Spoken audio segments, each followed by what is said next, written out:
Ji, Bismillahirrahmanirrahim. Welcome to all participants of this session. And we are here to share our knowledge and ideas about curriculum and development and instruction in education. And so far, we have discussed too many things which are very important for the as a point of view of your exam. And inshallah, hope so that you have learned well these things and you will perform very well in your upcoming exams, inshallah. So it is requested you to please maintain this momentum and keep on working hard, inshallah. And we are here to facilitate you, to guide you well in your concepts making and learning. So as I always request that it is a collaborative effort, it is a teamwork.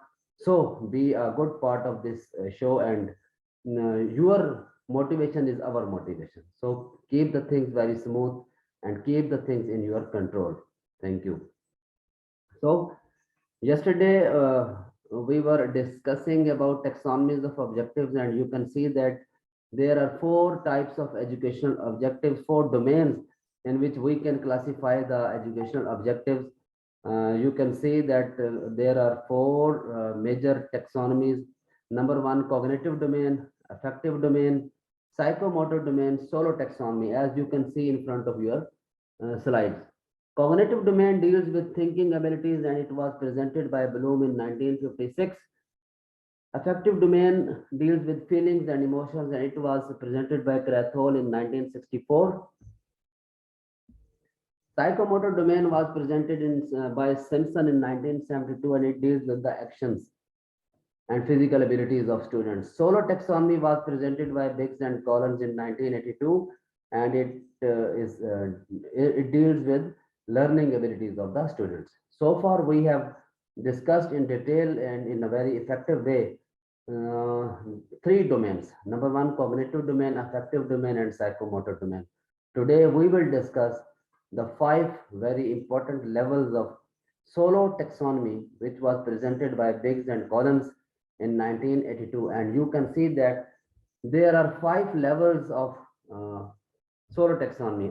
Just remember one thing, that this taxonomy or this domain deals with learning abilities, not actions, not feelings, not thinking. It deals with learning abilities. And there are five levels of learning: pre-structural, unistructural, multi-structural, relational, extended response. So remember these names, and but you are not allowed to change the order of these levels. Is it very clear to all of you or not? So that we move onward towards the major slide of solo taxonomy. अगर यहाँ तक बातें clear हैं तो हम आगे move करें. जी sir. जी सर.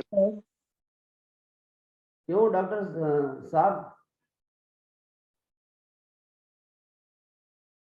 और डॉक्टर साहब किधर गायब हो गए हैं? नेटवर्क फिर चला गया ना सर. फिर तो नेटवर्क भी गायब हो गया डॉक्टर साहब का. बोलना इधर आते गायब हो गया.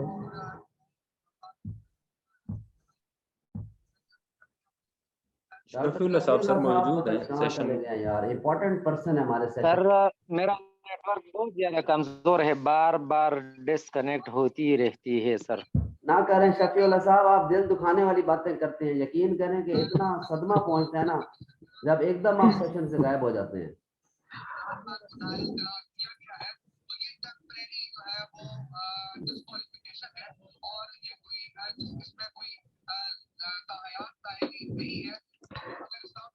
यार ये बीच में खबरें कौन सुन रहा है यार? अल्लाह के बंदे ऐसे काम ना किया करो.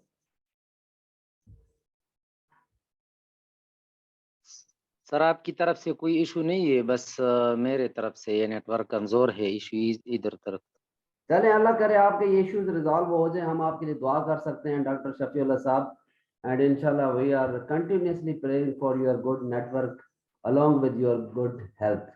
Thank you so much. Let us discuss our today's session, which is about solo taxonomy and other contents in this session. So we discussed cognitive domain in detail, then we discussed affective domain, then we discussed psychomotor domain yesterday and today. Now we are going to discuss solo taxonomy. Solo is an abbreviation. It is not a particular word in the field of education. Solo, S stand for structural, structure. O stand for observed. L stand for learning. O stand for outcomes. Structured of observed learning outcomes. This taxonomy deals with learning abilities of the students, in which way they are learning the phenomena. And there are 5 major levels of solo taxonomy: pre-structural level, unistructural level, multi-structural level, relational level और extended response level. ये 5 level हैं solo taxonomy के. And these all deals with the learning abilities of the students, कि वो कैसे learn कर रहे हैं, कितना learn कर रहे हैं, ठीक है, कितनी चीजों को at the same time वो learn कर रहे हैं. पहला लेवल है प्री स्ट्रक्चरल लेवल, दूसरा है यूनि स्ट्रक्चरल लेवल, तीसरा है मल्टी स्ट्रक्चरल लेवल, चौथा है रिलेशनल लेवल और पांचवा है एक्सटेंडेड रिस्पॉन्स लेवल. मैं आपको ये चीजें बार बार इसलिए रिपीट करता हूं ताकि आपको यहीं पे याद हो जाए, ठीक है. And this is the way which shows our deep level of sincerity with you, ठीक है. तो आप भी इस चीज की कदर किया करें और साथ दिया करें.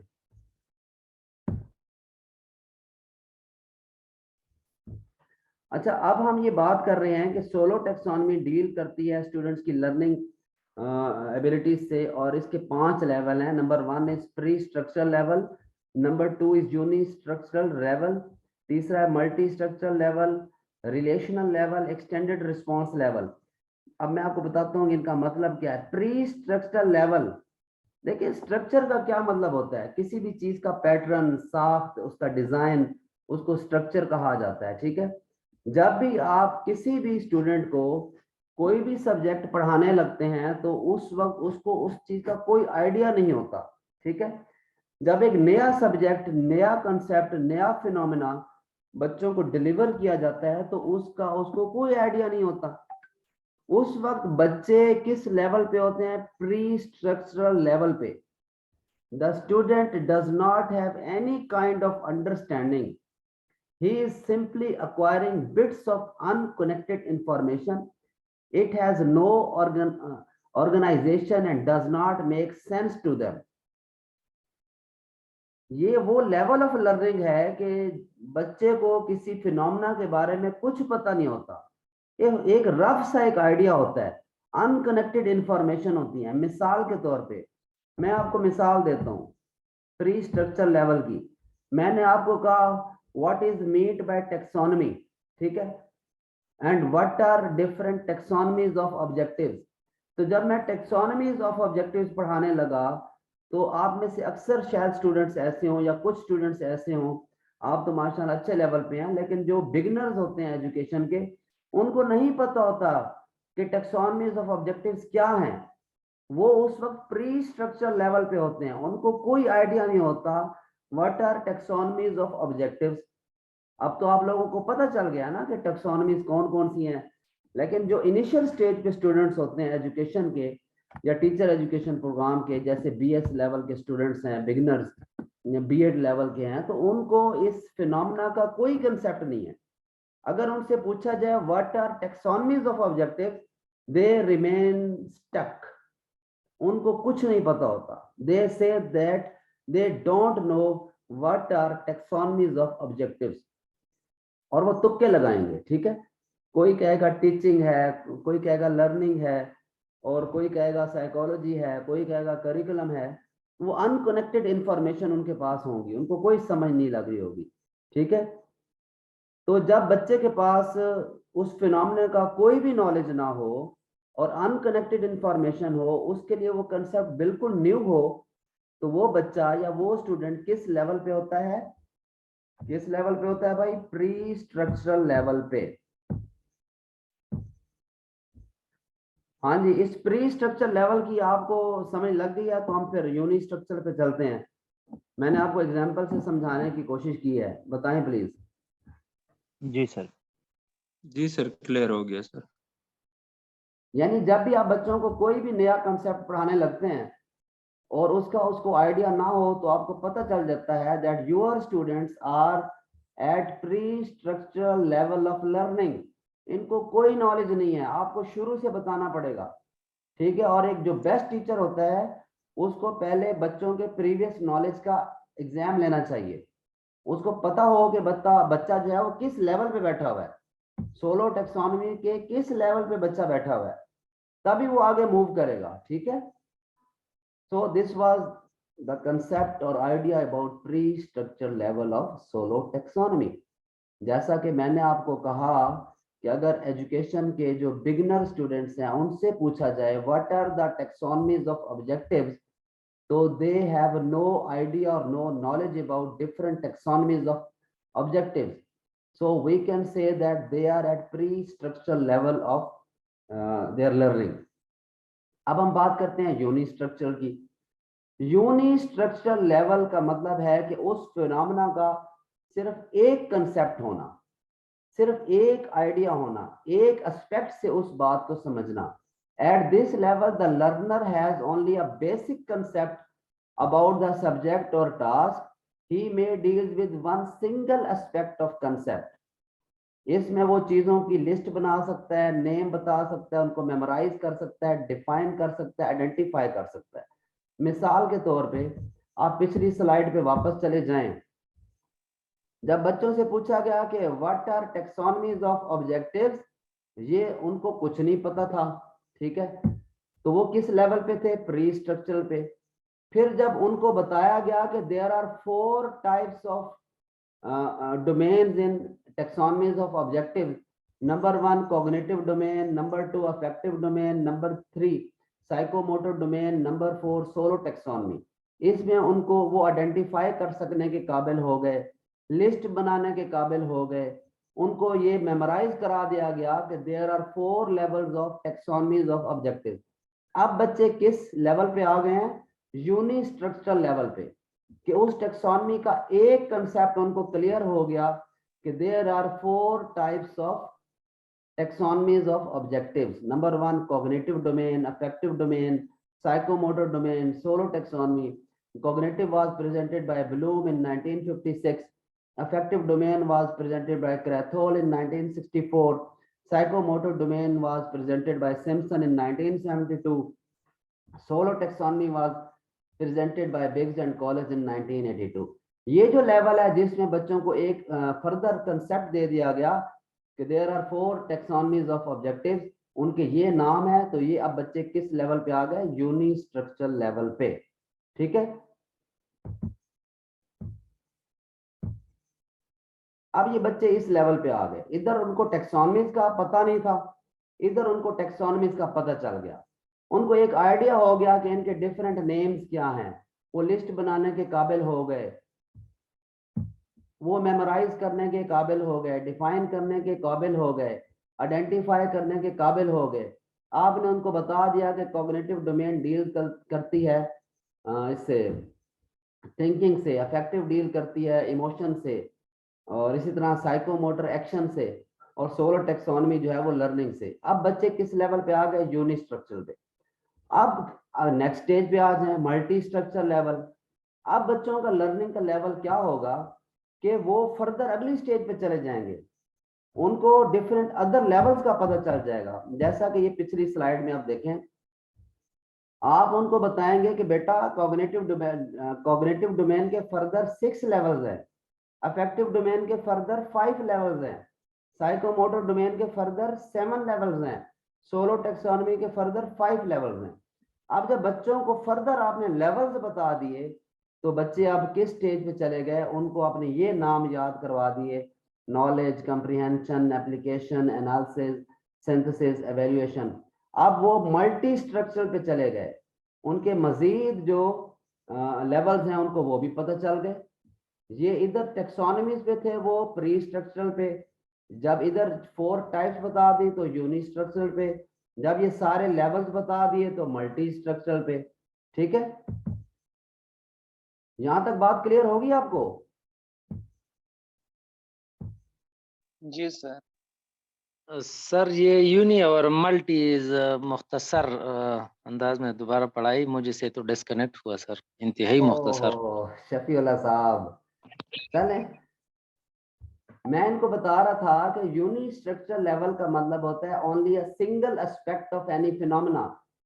When you teach the students one aspect of any phenomena, this is called unistructural level.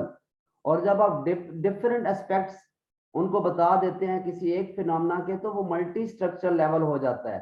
Pre structure level पे उनको उसका कोई आइडिया नहीं होता। मैं आपको पीछे फिर ले जाता हूँ। ये जो लेवल है, आपने पूछा what are taxonomies of objectives, बच्चों को कोई आइडिया नहीं था। They were at pre structural level. फिर आपने उनको बता दिया कि these are the taxonomies of objectives and these are 4 in numbers। आप इनके नेम याद कर लें, इनके ईयर याद कर लें, तो बच्चा किस स्टेज पे आ गया? यूनी स्ट्रक्चर पे। एक सिंगल एस्पेक्ट उनको पता चल गया कि there are 4 taxonomies of objectives and these are cognitive domain, affective domain, psychomotor domain, solo taxonomy। ठीक है, ये था उनका प्री स्ट्रक्चरल, ये था यूनी स्ट्रक्चरल। और फिर जब आपने उनको बता दिया that there are 6 levels of cognitive domain, 5 levels of affective domain, 7 levels of psychomotor domain and 5 levels of solo taxonomy, and these are knowledge, comprehension, application। अब ये मल्टी डायमेंशनल वे में आपने उनको टेक्सोनमीज के डिफरेंट एस्पेक्ट्स बता दिए। जब मल्टी डायमेंशनल वे में आप उनको कोई चीज समझा देते हैं तो वो मल्टी स्ट्रक्चरल लेवल पे पहुंच जाता है बच्चा। जैसा कि इधर देखा है, pre structure level, uni structure level, multi structure level. इसमें वो फिर क्लासिफाई भी कर सकेगा, डिस्क्राइब कर सकेगा, कंबाइन कर सकेगा। जो कॉग्निटिव डोमेन के लेवल्स हैं उनको एक साइड पे रखेगा, जो अफेक्टिव डोमेन के लेवल्स हैं उनको कंबाइन करके दूसरी साइड पे रखेगा। इस तरह वो इनको डिस्क्राइब कर सकेगा डिफरेंट लेवल्स को। तो बच्चा किस स्टेज पे पहुंच गया? Multi structure level. फिनोमिना वही है, टेक्सोनमीज। फिनोमिना सिंगल है, टेक्सोनमीज। पहले टेक्सोनमीज का नहीं पता था तो प्री स्ट्रक्चर लेवल पे, जब चारों टेक्सोनमीज का पता चल गया तो यूनी स्ट्रक्चर लेवल पे, जब उनके अंदर डिफरेंट लेवल्स का पता चल गया तो वो मल्टी स्ट्रक्चर लेवल पे आ गया। ठीक है, नेक्स्ट है रिलेशनल लेवल। इसमें वो क्या करता है कि जितने भी लेवल्स होते हैं डिफरेंट डोमेन्स के, ये नॉलेज उसको पता चल जाएगा कि नॉलेज का क्या ताल्लुक है कंप्रीहेंशन के साथ, कंप्रीहेंशन का क्या ताल्लुक है एप्लीकेशन के साथ, एप्लीकेशन का क्या ताल्लुक है एनालिसिस के साथ, एनालिसिस का क्या ताल्लुक है सिंथेसिस के साथ, और सिंथेसिस का क्या ताल्लुक है एवेल्यूएशन के साथ। वो इन तमाम लेवल्स को आपस में इंटरलिंक करेगा, इनका आपस में रिलेशनशिप भी देखेगा। वो कहेगा जब तक बच्चा नॉलेज की फेज से नहीं गुजर जाता वो कंप्रीहेंशन पे नहीं आएगा, जब तक कंप्रीहेंशन से नहीं गुजर जाता एप्लीकेशन पे नहीं आएगा। So these all 6 levels are interlinked to each other. They are highly related to each other and you are not allowed to change these orders. That was the reason which I was trying to make you clear that you are not allowed to change the orders। क्योंकि बच्चे को जब तक knowledge नहीं होगा वो evaluation कैसे कर सकेगा? आप एवेल्यूएशन को पहले नंबर पे कैसे ला सकते हैं? So this was the thing which I was trying to make you clear।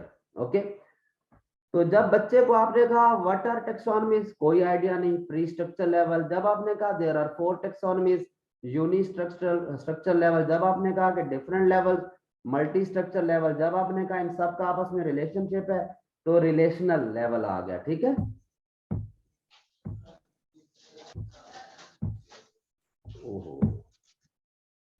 In 4 level की आपको समझ लग गई है? बताएं जरा, शाबाश।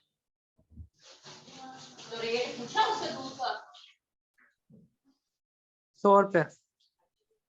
हाँ जी,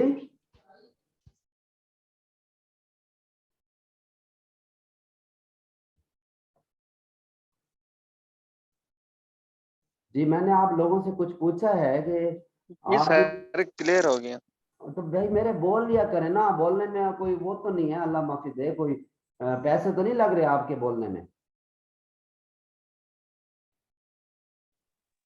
जी सर, ठीक हो गया सर। ठीक हो गया सर, चलिए ठीक है। Pre structure level, uni structure level, multi structure level, relational level. मिसाल के तौर पे आपको कहा जाए कि गाड़ी चलानी है, जो कल मैं एग्जांपल दे रहा था, ठीक है, तो गाड़ी चलाने का आपको बिल्कुल ही कोई आइडिया जब नहीं होता तो आप प्री स्ट्रक्चर लेवल पे होते हैं, ठीक है। जब आपको गाड़ी के अंदर बिठाया जाता है और आपको ये बताया जाता है कि इसका ये गियर है, इसका ये क्लच है, ये इसका स्टीयरिंग है, आप इनके नेम अच्छी तरह याद कर लें, ये यूनि स्ट्रक्चर लेवल है, ठीक है। और फिर आपको उनके डिफरेंट जो चीजें हैं, उनके जो काम करने के अंदाज हैं, वो आपको बताए जाते हैं कि गियर इस चीज के लिए होता है, क्लच इस चीज के लिए होता है, हेडलाइट इस चीज के लिए होती हैं। वो आप मल्टी स्ट्रक्चर लेवल पे आ जाते हैं। फिर आपका उन सब के साथ जो रिलेशनशिप है कि गियर का क्या ताल्लुक है क्लच के साथ, ठीक है, स्टीयरिंग का क्या ताल्लुक है इशारों के साथ। तो जब आप डिफरेंट पार्ट्स का आपस में रिलेशनशिप देखते हैं तो आप रिलेशनल लेवल पे आ जाते हैं, ठीक है। अब नंबर 5 लेवल पे आ गया एक्सटेंडेड रिस्पॉन्स लेवल। ये है क्रिएटिव लेवल, इनोवेटिव लेवल। इसमें आप चीजें पहले से जो सीख चुके होते हैं प्री स्ट्रक्चर लेवल में, यूनि स्ट्रक्चर लेवल में, मल्टी स्ट्रक्चर लेवल में, रिलेशनल लेवल में, अब उन्हें सीखी हुई चीजों की बेस पर आप न्यू इनोवेशन क्रिएट करते हैं, आप अपनी रिफ्लेक्शन देते हैं, आप न्यू आइडियाज को जनरेट करते हैं, न्यू प्रिडिक्शंस आप लाते हैं, आप मजीद हाइपोथेसिस बनाते हैं, न्यू थ्योरीज डेवलप करते हैं, ठीक है। इसको कहते हैं एक्सटेंडेड रिस्पॉन्स लेवल। इस स्टेज को कहते हैं एक्सटेंडेड रिस्पॉन्स लेवल। इसमें बच्चा लिटिल साइंटिस्ट बन चुका होता है, छोटा सा रिसर्चर बन चुका होता है, वो नई नई चीजों को क्रिएट करने की कोशिश करता है। वो कहता है जी मुझे ये सारी टेक्सोनॉमीज का पता चल गया है, ठीक है, अब मैं कोई नई चीज बनाने की कोशिश करूंगा, हमने ये चीज बार बार नहीं करनी, ठीक है। और वो डिफरेंट टेक्सोनॉमीज को in the field of education वो अप्लाई करेगा। तो वो जब अप्लाई करने के काबिल हो जाएगा, रिफ्लेक्ट करने के काबिल हो जाएगा, उसी नॉलेज को जनरलाइज करने के काबिल हो जाएगा, तो हम कहते हैं कि एक्सटेंडेड रिस्पांस लेवल आ गया। क्लियर है बात? यहाँ पे प्री स्ट्रक्चर लेवल में उसके पास कोई नॉलेज नहीं है, यूनि स्ट्रक्चर में सिंगल एस्पेक्ट, मल्टी स्ट्रक्चर में डिफरेंट एस्पेक्ट्स, रिलेशन में आपस में रिलेशनशिप देखेगा, एक्सटेंडेड रिस्पांस में अपनी सीखी हुई चीजों को न्यू सिचुएशन में अप्लाई करेगा, ठीक है, और न्यू क्रिएशंस करेगा, रिफ्लेक्शंस देगा।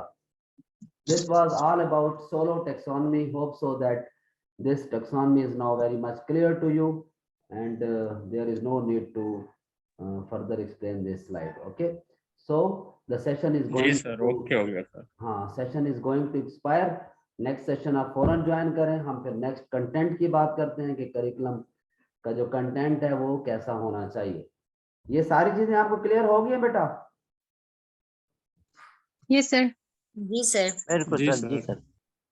बिल्कुल। बेटा हम जितनी एनर्जी लगाते हैं ना, ठीक है, उतनी एनर्जी से आप रिस्पांस नहीं देते, मजा नहीं आता। हमें मोटिवेशन तब होगी जब आप कहें यस सर क्या बातें हैं, जबरदस्त, समय लग गई हमें। जी बिल्कुल सर। जी सर, बिल्कुल ऐसा ही है जी, माशाल्लाह। ये बिल्कुल इधर हमारे यहाँ एक मकूला है कि गुड़ बन गई है, बिल्कुल बस। ओ भाईजान, मैंने ये नहीं कहा कि